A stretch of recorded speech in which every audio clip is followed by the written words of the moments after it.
Hello દોસ્તો, કેમ છો? સ્વાગત છે તમારું મારા યુટ્યુબ ચેનલ પર। આજે હું રવા ઢોકળા બનાવવાની છું। આ બ્રેકફાસ્ટમાં, સાંજે લંચમાં પણ તમે, બપોરે લંચમાં, સાંજે ડિનરમાં પણ તમે ખાઈ શકો છો। તો ચાલો મારા કિચનમાં આજે આપણે રવા ઢોકળા બનાવીએ। જોડે મેં ચટણી સર્વ કરી છે। આપણે આ ઢોકળા પર નાખીશું।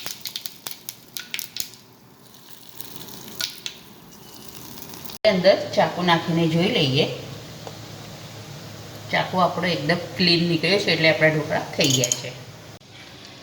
મેં આ કટોરી ભરીને ઝીણો રવો લીધો છે।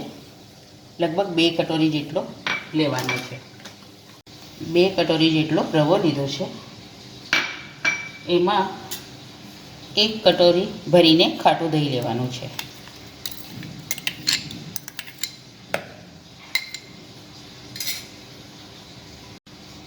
લીલા મરચાં અને આદુની પેસ્ટ, લગભગ પ્રમાણે મીઠું।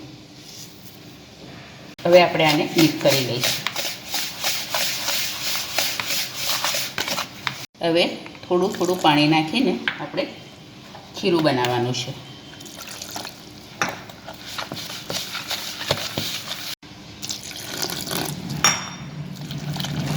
હવે આને 15 મિનિટ માટે આપણે ઢાંકી મૂકીશું।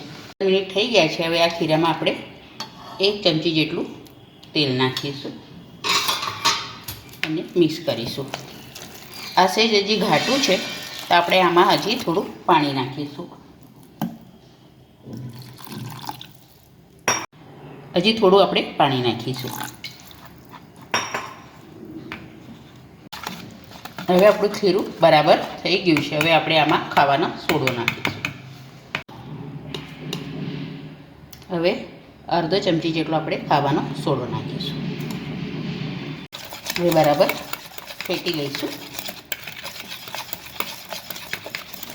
હવે કઢાઈમાં પાણી ગરમ થઈ ગયું છે। મેં અંદર પાટલું મૂકી દીધો છે।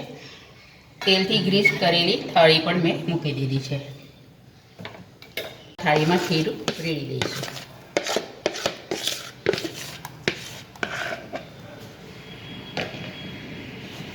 ઉપરથી અથાણાનો મસાલો સ્પ્રિંકલ કરીશું, એટલે આનો સ્વાદ બહુ ફાઇન લાગશે।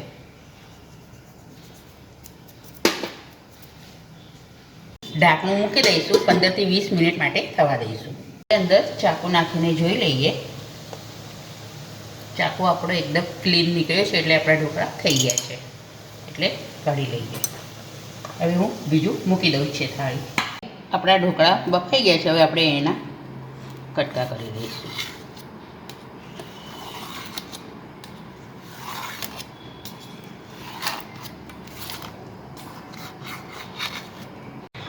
હવે મેં વઘાર માટે નાનું પેન મૂક્યું છે।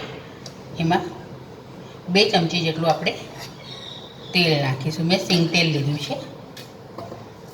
તેલ ગરમ થાય એટલે આપણે રાઈ નાખીશું। તેલ ગરમ થઈ ગયું છે। હવે આપણે રાઈ નાખીશું। આપણે ગેસ બંધ કરી દઈશું। ચપટી જેટલો હિંગ નાખીશું અને તલ નાખીશું। આપણે આ ઢોકળા પર નાખીશું।